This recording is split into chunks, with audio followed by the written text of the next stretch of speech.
In 2025, I left my old life behind and moved to Houston with one simple goal: to pursue my dreams in finance. I thought that with my hard work and intelligence, I could build a career, prove myself, and finally be appreciated. But it turns out, I was wrong. I never imagined that behind the neat and professional-looking financial statements lurked a dirty secret. Company funds that were supposed to be used for employee salaries, major investments, and important projects were actually going who knows where. At first, it was just a small anomaly. One transaction, two transactions, but as I dug deeper, I discovered something that made my stomach churn. The money was being used to support a young woman, a college student, my manager's mistress. Everyone in the office knew, but they chose to keep quiet. And when I decided to fight back, I knew my career could be ruined, even my life. The question is, what would you do if the person who was supposed to protect the company betrayed it for their own personal gain? My first day in Houston is still vivid in my memory. The sky was bright blue, tall buildings reflected the sunlight, and the streets were filled with cars whizzing past. I stood in front of a 25-story glass building, the headquarters of a major financial firm I'd only seen on my laptop screen. I stepped inside, my heels clicking against the cool marble floor. In the lobby, people bustled about in smart suits, tablets in hand. I took a deep breath, trying to calm my racing heart. "This is how it begins," I whispered to myself. In the finance department, I was introduced as a junior financial analyst. The room was filled with the clatter of keyboards, financial graphs on monitors, and the lingering aroma of coffee. There, I met my manager, David Collins.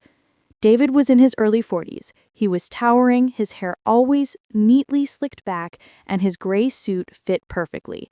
His smile was warm, his voice deep and confident. As he shook my hand, he said, "Welcome to the team, Ava. Finance isn't just about numbers. It's about survival." I smiled politely, though there was something strange in his eyes, a gaze too sharp, too calculating, as if he knew something I didn't. My first days were normal. I was given a simple task, reviewing weekly expense reports. Numbers were my old friends. I dove into the tables, graphs, and transfer records, feeling comfortable. But beneath the routine, I began to hear small whispers. Vague gossip about a mysterious budget known only to the manager. In the eyes of many, David was the perfect manager. He had charisma, knew how to talk to the CEO, and always managed to make the team look good. Many employees respected him. Even some of the women in the office looked at him with admiration. But I'm a detail-oriented person. I noticed the little things that others often missed. Like the way David often took personal calls in the middle of meetings, his tone of voice suddenly softening, or his habit of leaving early, claiming he was in a client meeting, but his expression was too casual for business. One afternoon, I was compiling data at my desk when I heard a teammate whisper softly, "He always has a way out. Even when there's a big problem, he never gets reprimanded." "What do you mean?" another said. "Just trust me, it's better to stay out of David's business." I pretended not to hear, but the words stuck in my head.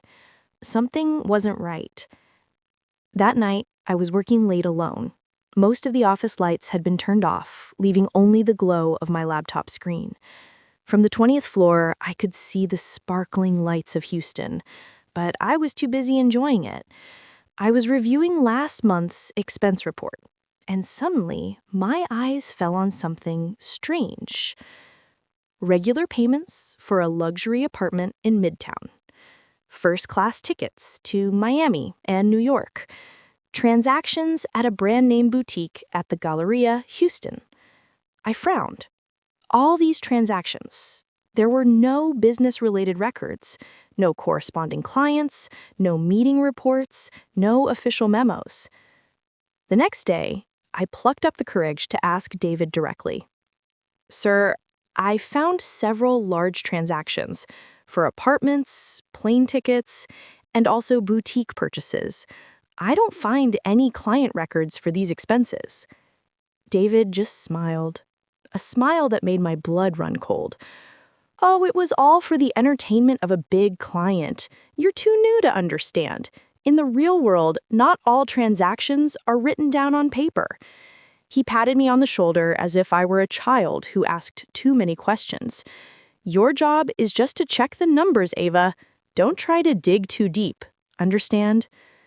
I nodded slowly, but a fire burned inside me. The answer didn't make sense. Numbers never lie, and I knew something big was being covered up. My curiosity grew unstoppable. I began to trace the transactions on my own. I compared every number, tracked every transfer, and finally, one address kept popping up: a luxury apartment in Midtown Houston. One night, I decided to check it out. I stood across the street, staring at the apartment building. The lights were bright, the balcony filled with potted plants, a sports car was parked in front. Then I saw it. A young, beautiful woman, probably in her early 20s, got out of a taxi with Gucci and Louis Vuitton purchases in her arms. Long black hair, a striking red dress. She walked into the apartment with a satisfied smile on her face. Her name was Lena Ramirez. I knew her because she was often on social media showing off her luxury bags, shoes, and travels. And when I looked closer, all the items matched the transactions on the financial statements I had opened a few days earlier. My stomach churned. Company money used to finance a college student's lifestyle, and suddenly the puzzle began to fall into place. The apartment, the first-class tickets, the designer groceries. None of it was for clients. All of it was for Lena, David Collins' secret mistress. Monday morning, the office felt busier than usual. People were jogging down the hallways, carrying folders and laptops, and phones were ringing nonstop. I had just sat down at my desk when something caught my eye. Lena. She strode into the finance department office in a tight black dress, sparkling heels, and, I could hardly believe it, the orange Hermes bag I'd seen in last week's expense report. Her hand was clasped around David's arm, as if they were officially a couple. "This is our new intern," David said with a sly smile, introducing Lena to the staff. I could feel the entire room fall silent. There were shocked stares, forced smiles, and deliberately averted glances. Everyone clearly knew something was wrong, but no one dared speak up. I looked at Lena. Her smile was cold, her eyes sweeping the room as if she already owned the place, like a cat that knows it will never be kicked off the couch. I wanted to stand up, to shout, "That's a company bag! That's company money!" But I just held my pen tightly. I knew one wrong move could cost me my job. After Lena left, I tried to speak to one of my coworkers, Michael. "Didn't you see? It was clearly—" Michael interrupted immediately, his voice low. "Ava, stop. Everyone knows. But trust me, it's safer if you keep your mouth shut." I was silent. Safer. That was the phrase I hated most. Silence meant being guilty. That night, I sat back in my small apartment in Houston, the rain pounding on the windows. My laptop was on, reports open. The cold coffee in my cup had lost its flavor. I decided to gather evidence. There was no room for doubt. If David had indeed stolen company funds, I had to be able to prove it. Hour after hour I passed with screenshots of transactions to the Midtown apartment account, photos of Lena on social media showing off the Gucci bag that matched the shopping list, transfer slips with a special code that David always personally approved, and, most terrifying of all, an email from David to the finance team with the subject line, "Client Entertainment Budget." Inside, there were instructions to disguise the airline ticket payment as meeting expense. My heart was pounding. I knew this wasn't just a typo. This was a long-running fraud scheme. I sat for a long time, staring at my laptop screen, asking myself, am I ready? Can I stand up to someone as powerful as David? Because I knew that if I made a wrong move, it wouldn't just be my job. I could be silenced. And as if to answer my doubts, the next day, I felt something different. David was looking at me. It wasn't his usual friendly gaze. It was cold, full of suspicion. It was as if he knew I was digging too deep. I knew I couldn't fight this alone, so I decided to seek help. That day, I mustered up the courage to meet with Clara Hughes, the company's senior internal auditor. The woman, in her late 30s, was known for being a perfectionist, strict and intolerant of mistakes. Many feared her, but I believed that if anyone could help me, it was her. I brought a stack of documents and digital evidence to her office. Clara's office was filled with thick folders, financial charts, and the aroma of strong black coffee. She looked at me from behind her glasses. "What's wrong, Ava?" "I'm busy." I swallowed hard, then began to explain about the apartment transaction, the first-class ticket to Paris, and the boutique shopping. About Lena, about David's email. Clara took a deep breath, then smiled sarcastically. "I've been in audit for 15 years, Ava. Every year, a young analyst thinks they've found something. Usually, it's just a misinformed input or misinterpretation." My chest tightened. So even she didn't believe me? With trembling hands, I pulled out one last piece of evidence. A direct wired transfer slip in David's name to an apartment account in Midtown. Clara paused. She picked up the document and stared at it for a long moment. "Do you realize what this means?" Her voice was low, almost a whisper. I nodded. "If this is true, we're not just talking about a minor infraction. This is a major fraud. And if you're wrong," she stared at me intently, "your career will be over before it even begins." I took a deep breath, then answered in a voice more resolute than I felt. "I'd rather have my career over than pretend I don't see this rot." For the first time, Clara looked at me not with skepticism, but with respect. She closed the folder and said, "Okay, Ava, we'll get to the bottom of this. But remember, once we start, there's no going back." Houston, that night. I sat at my nearly empty desk, the monitor displaying rows of numbers that no longer looked like data, but like puzzle pieces of a dirty secret. I'd reviewed the monthly statements countless times, and still, there were always transactions that refused to make sense. I took a closer look. The lease on a luxury apartment in River Oaks, the payment for first-class tickets to Paris, and repeated transfers to a high-end boutique at the Galleria Houston. None of them could be justified as company needs. But one thing made my blood boil. They were all personally approved by David Collins. Clara sat in the chair across from me, sipping her cold coffee. Her messy hair suggested she was as tired as I was. "This isn't just a typo, Ava," she said quietly, her voice as if the walls might overhear. I nodded, my eyes still glued to the numbers. "I know. It's systematic. The pattern is too consistent." On the screen, the string of numbers transformed into a virtual footprint, leading in one direction: David. But how could I prove it without sacrificing my job? I closed my laptop, took a deep breath, and looked at Clara. "We need more than just a report. We need irrefutable proof." Clara looked back at me, her eyes filled with doubt and courage. "You realize this is dangerous, right? That David, he has connections. Many people in the office are still protecting him."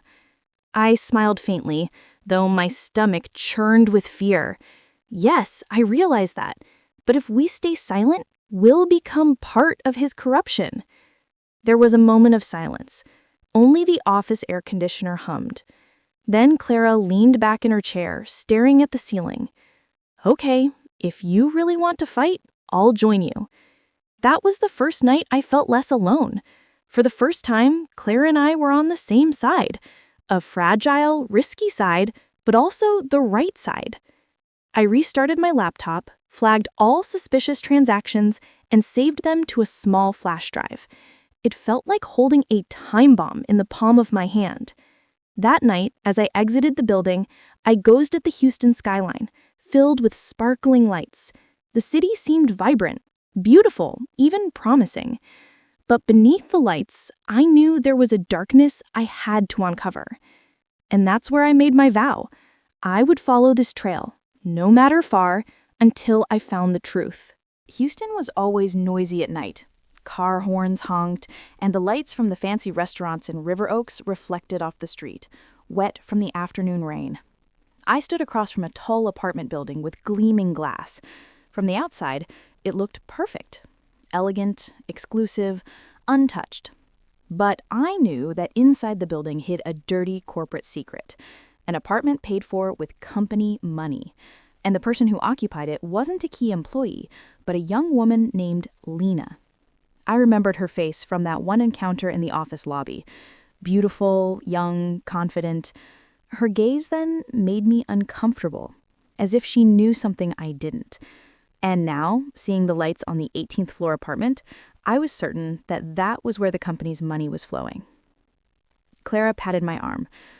"Are you sure we should be here? If David finds out we're following—" I interrupted her, my eyes still fixed on the ceiling. "He can't know. We're just putting together puzzle pieces, nothing more." That's when I saw Lena coming out the lobby door, wearing a sparkling black dress, carrying the latest Dior bag. A sports car pulled up, its door opened by a chauffeur. Lena smiled smugly before getting in, and I knew every detail of her luxurious life was the result of all our hard work, stolen by David. My fists clenched. That night, I saw more than just an apartment building, but a symbol of betrayal. The next day, Clara and I met at a small cafe near Buffalo Bayou. It was quiet, except for a few college students with laptops. I chose a corner of the room, away from any prying eyes that might follow. I took a flash drive from my bag and placed it on the table. I've transferred all the transactions, but we need something more visual, something that can hit hard. Clara took a sip of her coffee. "A recording? A photo? Or a witness?" I nodded.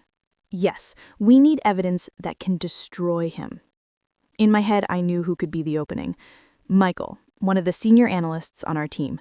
He had been quiet, but I had caught his nervous look when David gave instructions. Michael knew something, I was sure. That meeting solidified our resolve. We were no longer just accountants crunching numbers. We were now investigators on a warpath strewn with traps. That day, I arrived at the office early, but David was already in his office, standing in front of the large mirror overlooking downtown Houston. As I passed, he called out to me, "Ava." His voice was deep but calm. "Come in for a moment." I swallowed hard and stepped inside. The smell of expensive cologne mixed with the aroma of fresh coffee filled the room. David sat, his hands folded on the desk, his eyes fixed on me. "You seem busy lately. I hope you're not busying yourself with things that aren't your responsibility."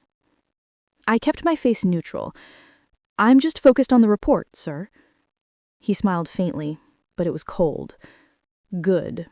Remember, Ava, in this company, people who know too much often don't last long." The threat was clear. I left the office, my heart pounding. It wasn't just a warning, but a signal that David was starting to suspect me.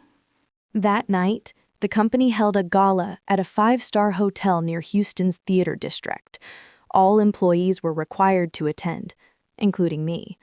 I wore a simple dress, not intending to stand out, but as I entered the ballroom, I saw something that made my blood boil. Lena. She stood gracefully by David's side, wearing a bright red gown, jewelry sparkling around her neck. Everyone knew she wasn't a company employee, but no one dared ask. As I passed, Lena gave me a mocking smile, as if to say, "You can't touch me." Some of the staff whispered, but they quickly quieted down as David approached. He put his arm around Lena proudly, introducing her to the guests as a close friend. I took a sip of champagne to calm myself, but inside, I made a promise. One day, everyone will know who he really is. A few days later, I approached Michael in the office pantry. He looked nervous when I greeted him. "Michael," I said quietly, "I know you realize something's wrong. I need your help." He looked at me, then looked down. "Ava, I can't. David has too much power. He could destroy my career." I looked at him straight in the eye. He could also destroy this company and everyone who works honestly in it. Michael was silent for a long moment. Then, barely a whisper, he said, "Check the vendor account, Horizon Consulting. It's fictitious. All the money goes through there." My heart was pounding. This was golden information. Just as I was about to thank him, Michael looked at me with fear. "Don't tell anyone I told you. If David finds out..." I nodded. "You can trust me." That night, I couldn't sleep. I sat in my small apartment, staring at the files on my laptop. Everything started to connect. The fictitious transactions, Lena's apartment, the luxury trips, the fake vendors. But the more concrete the evidence, the greater the risk.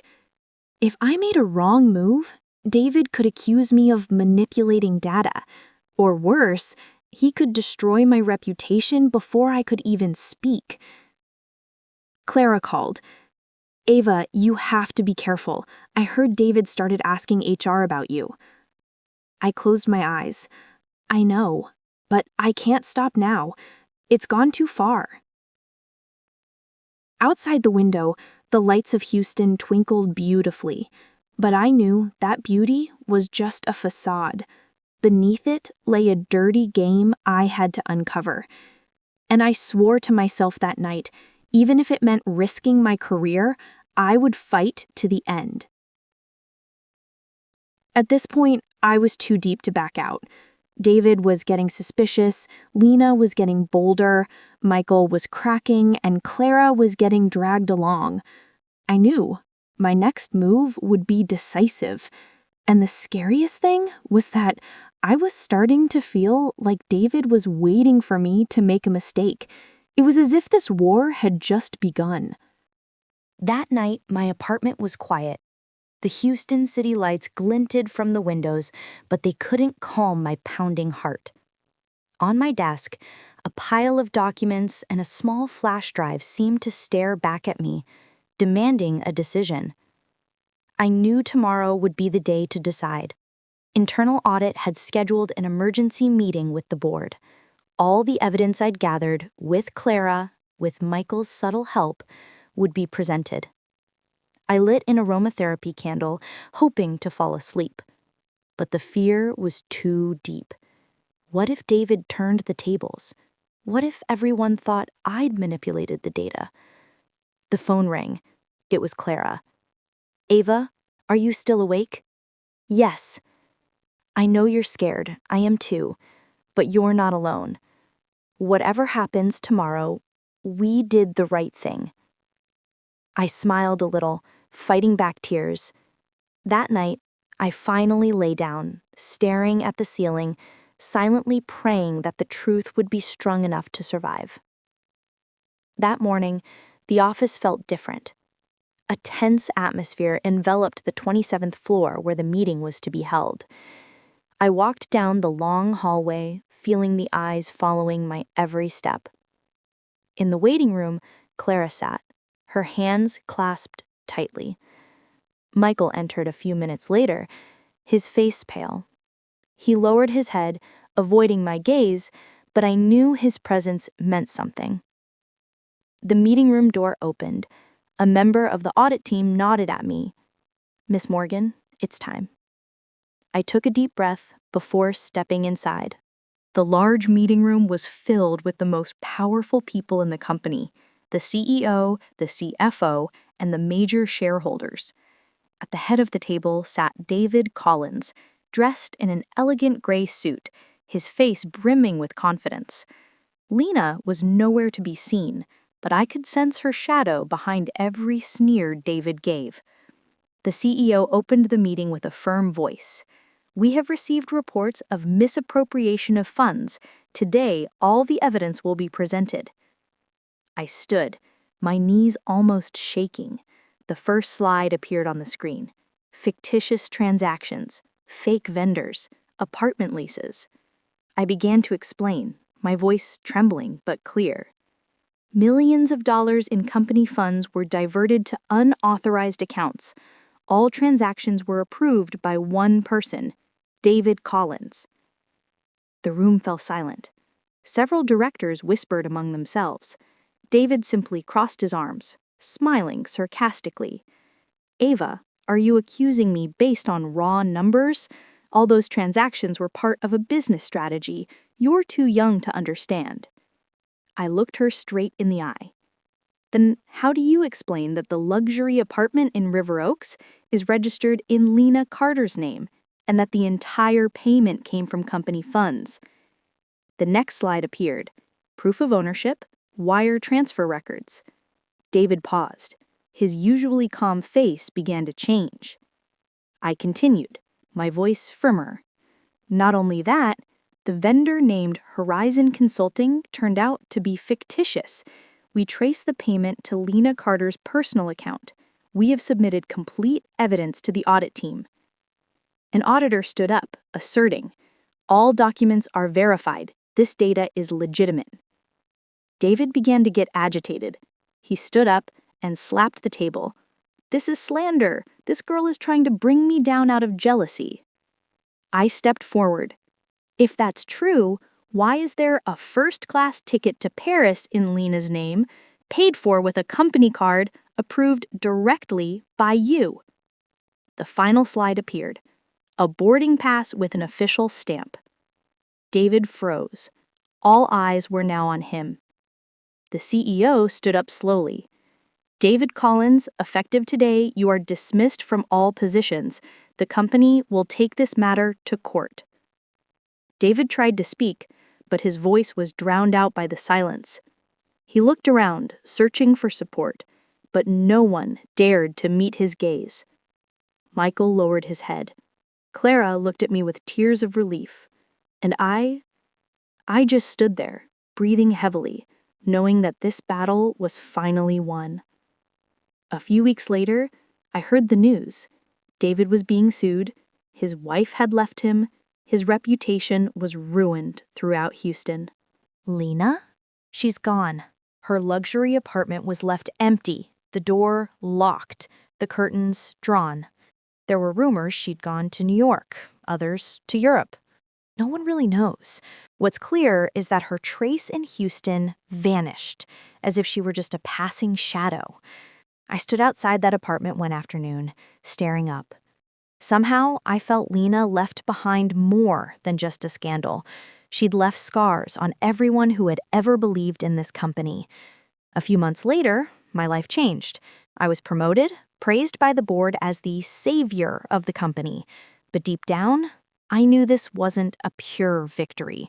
I'd lost my sense of security, lost trust in so many people, and most bitterly, I learned how fragile truth can be in the face of the power of the wrong people. I sat in my new office, staring out the window at the Houston skyline. The lights still sparkled, as beautiful as ever. But for me, they now reminded me of something, that behind every light lies a shadow. And sometimes that shadow comes from the person who should be protecting you. This is my story. Ava Morgan, a young underdog girl who fought her own manager for the truth. And even though I won, I know it came at a price that can never be repaid.